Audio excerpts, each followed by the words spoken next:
Hai, balik lagi di channel YouTube gua. Nama gua Kinanti Larasati, panggil aja Kinan. Dan terima kasih buat kalian yang sudah mau ngeklik video ini. Dan di video kali ini lagi-lagi ngebahas tentang ROBD Global. Waduh, makin hari makin bikin lucu aja.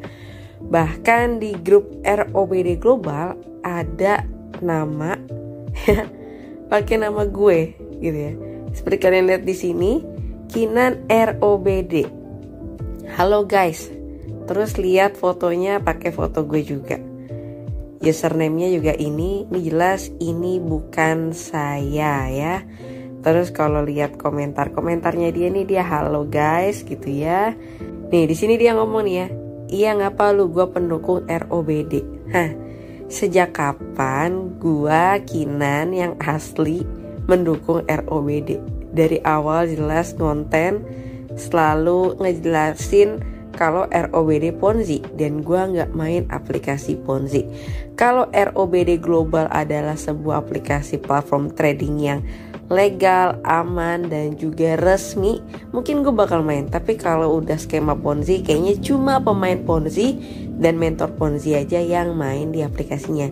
Jadi kalian wajib hati-hati nih sama akun ini. Ini jelas bukan gue. Terus dia komen lagi di September ya, tanggal 17 nih.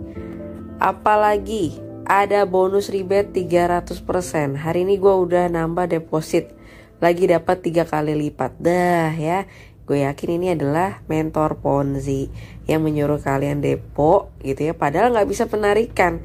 Buat apa? Udah kalian depo, iming-iming dapat rabat 300%, dibayar pajak lagi kalian. Padahal bisa tuh untuk langsung motong aset kalian di situ. Ya, kalian dapat profit berapa dipotong dari situ. Tapi kalau disuruh depo lagi udah jelas ini penipuannya. Jadi jangan mau kalah pintar sama akun-akun bodong yang isinya sebenarnya admin ataupun mentor Ponzi. Terus dia komen lagi nih ya. Aduh, gue ngakak sih asli.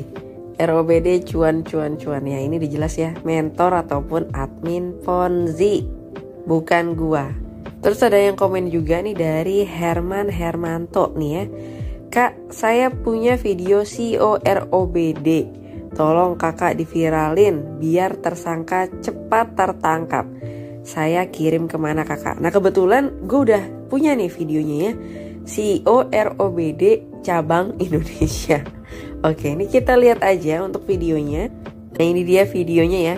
Jadi ini atas nama Daniel Saputra. Bisa diciduk nih, banyak info nanti didapat dari dia. Ini kita lihat aja. Saya ya. Daniel Saputra, CEO Robinhood Global Indonesia. Tuh. Memiliki tim operasi dan teknologi blockchain yang profesional, efisien, dan berpengalaman. Wih, profesional, efisien, dan berpengalaman. Berpengalaman dalam bidang tipu menipu ya, atau skema Ponzi kali ya. Jadi kalian bisa ciduk ini orang. Tapi menurut gue mirip-mirip sama Enel yang muncul di permukaan. Waktu itu ada direkturnya, ada manajernya, kemudian juga ada asisten manajernya. Kalau nggak salah muncul untuk memberikan klarifikasi. Ujung-ujungnya cuci tangan sih. Pasti nanti orang ini juga akan cuci tangan dan dia akan bilang dengan berbagai macam alasan dibayar, di iming-iming gaji cuma pura-pura ya dengan jabatan CEO yang dia punya gitu ya, karena dibayar gitu. Jadi aduh, udah basi banget sih model-model seperti ini ya. Jadi mungkin si Daniel ini gue juga nggak tahu ini nama asli atau gimana gitu kan. Melengkapi gitu. Kemarin udah ada 4 bule, nah ini ditambah 1 orang Indonesia ya, jadi melengkapi gitu. Tapi sampai sekarang gue juga bingung nih, sebenarnya ROBD Global ini ada di negara mana gitu ya. Yang main yang jadi korbannya warga Indonesia, tapi menurut gue ya oknumnya kemungkinan prediksi gue ya antara orang Amerika ataupun orang-orang yang ada di negara Cina gitu ya. Dengan ya udah sering lah aplikasi-aplikasi penipuan seperti ini. Jadi kalian wajib hati-hati. Bahkan ini juga ada fotonya ya. Tuh, fotonya ini foto lama sih, waktu itu gue juga udah pernah ngeliat ya. Legalitas cepat ada apa? .id. Ini kalau nggak salah sebagai perusahaan penyedia jasa untuk kalian mau ngurus-ngurus perizinan gitu ya. Nih, seperti itu.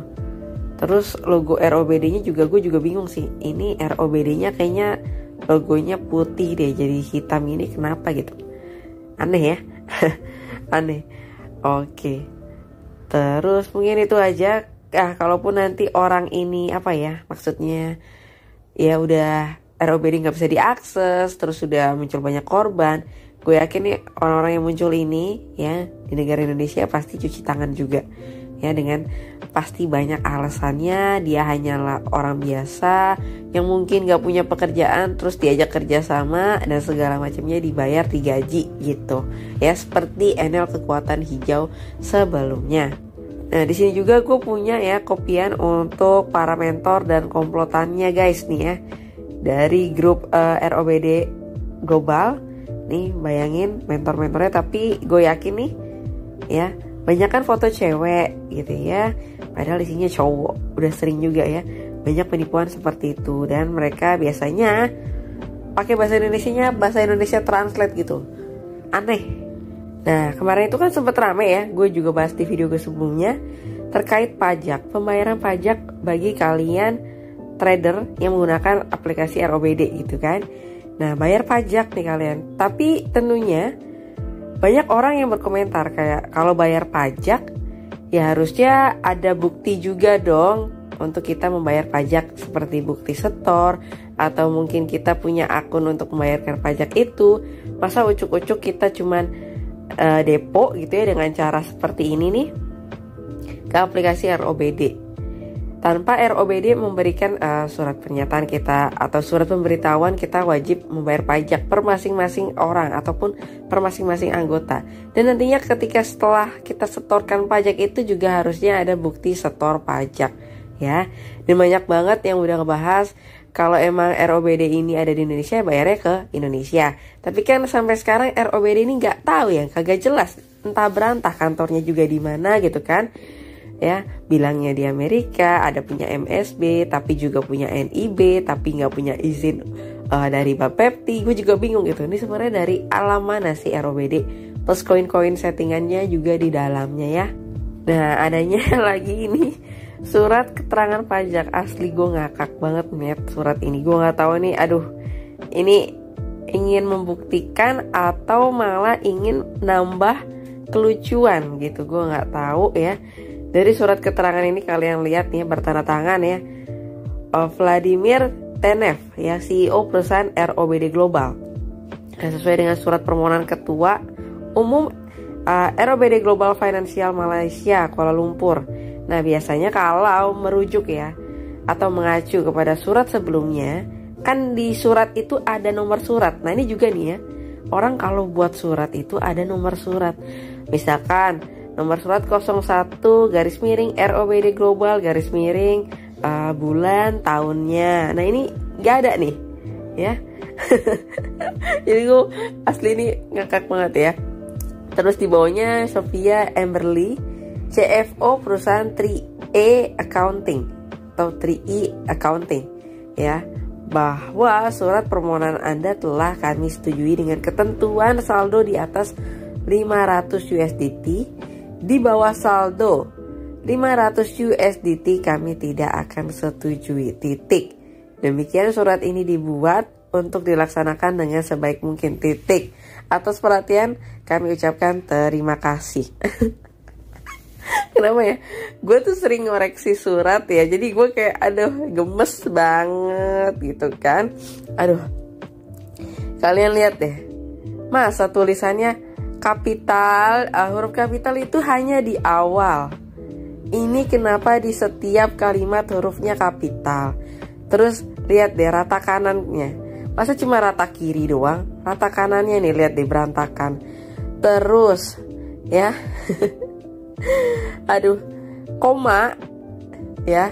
Koma seperti koma di sini. Kenapa kapital gitu loh? Koma di bawah gitu.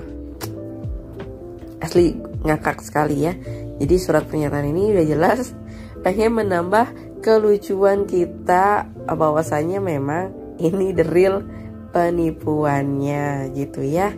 Bahkan kalau cuma tanda tangan doang ya gimana ya, Sengaja tambahin dong, stempel dong, biar lebih yakin. Atau tanda tangan elektronik, biar kekinian. Katanya udah canggih kan. Masa tanda tangan gini doang gitu kan. Kayaknya nenek gue juga bisa gitu kan.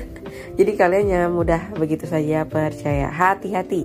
Dan terus ini gue dapet share-sharean dari orang gitu ya. Sebenarnya mereka itu mentransfer ke beberapa rekening. Dan menurut gue sebelum-sebelumnya gue ngebahas tentang aplikasi skema Ponzi, mereka itu pintar, mereka itu punya beberapa rekening. Nah ini salah satunya ya, Bank Mandiri cabang Pontianak atas nama CV Pinduo Duo I Niaga. Nah nanti ya, gue harap kalian kumpulkan saja bukti transfer kalian atau bukti penarikan kalian, terus chat-chatan kalian ya. Semuanya direkam, dikumpulkan gitu ya. Nanti segera laporkan kepada OJK ataupun SWI ataupun Kominfo dan lembaga terkait ya. Jadi jangan dibuang, karena menurut gue ini bisa untuk menjadi bukti kuat, valid. Tapi sekali lagi gue langsung disclaimer ya di awal, kemungkinan uang kalian kembali itu sulit ya. Misalkan 100% ya, paling nggak ya cuman 10 atau berapa persen lah duit kalian kembali, atau bahkan gak kembali sama sekali. Nah itu makanya sering gue bilang jauhin sama aplikasi skema Ponzi. Kenapa? Karena aplikasi skema Ponzi itu sulit diberantas ya. Buktinya udah kemarin-kemarin banyak ya yang udah berguguran. Sampai sekarang mana buktinya? Adakah ya korban yang udah bisa mendapatkan uangnya kembali, haknya kembali? Enggak kan? Terus juga skema Ponzi itu adalah aplikasi penghasil uang untuk para pemain Ponzi. Buat orang awam udah jelas pasti bakal dirugiin. Oke? Atau nama rekening seperti ini ya, Jamaluddin Aziz. Ini sebelumnya juga udah pernah gue bahas gitu ya. Masa namanya nama perusahaan tapi nama banknya atas nama individu ya, atas nama Jamaluddin Aziz. Lebih baik ganti nama gue aja gitu ya, atau nama kalian gitu ya, jadi korban. Kan aneh ya, bilangnya perusahaan hebat atau segala macamnya. Sekarang CEO-nya aja tadi atas nama Daniel aja, bukan jadi penerima pembayaran gitu, malah Jamaluddin. Ini siapa gitu ya? Seharusnya mau dia CEO, direktur, manajer, siapapun, kalau profesional ya rekening banknya itu bukan atas nama pribadi, ya atas nama perusahaannya lah cuy. Kalau atas nama pribadi ya udah jelas duitnya dimakan sama orang ini. Jadi kalian wajib melaporkan ya. Gue saranin bukti-bukti dikumpulkan ya, segera laporkan. Kalian juga bisa melaporkan ke pihak perbankan yang terkait. Misalnya di sini BNI, tadi bank apa misalkan gitu ya, kalian langsung buat laporan ya. Ditakutkannya ya mereka ini udah kabur duluan nih, duitnya udah diambil, jadi dibukukan ya duitnya udah gak ada gitu di rekeningnya. Tapi namanya usaha, gak ada salahnya dicoba gitu ya. Dan mungkin itu aja yang bisa gue berikan, karena gue sendiri kalau melaporkan gue bukan korban. Nah itu cuma bisa kalian lakukan sendiri. So mungkin itu aja untuk pembahasan terbaru terkait ya ROBD Global yang makin hari makin bikin ngakak tentunya. So kalian wajib hati-hati, di kemudian hari pasti nanti ada aplikasi serupa pengganti ROBD Global yang tujuannya cuma untuk menipu. Tapi kalau para pemain Ponzi tentunya ngikutin nanti gitu ya. Tapi untuk orang awam hati-hati, diiming-iming keuntungan besar, profit logis gitu ya. Namanya trading, sekalipun trader yang handal, jago, profesional, kayaknya profit terus itu kayaknya mustahil lah, pasti ada lossnya gitu ya. Jadi itu aja, dan sampai ketemu lagi di pembahasan berikutnya. Bye bye.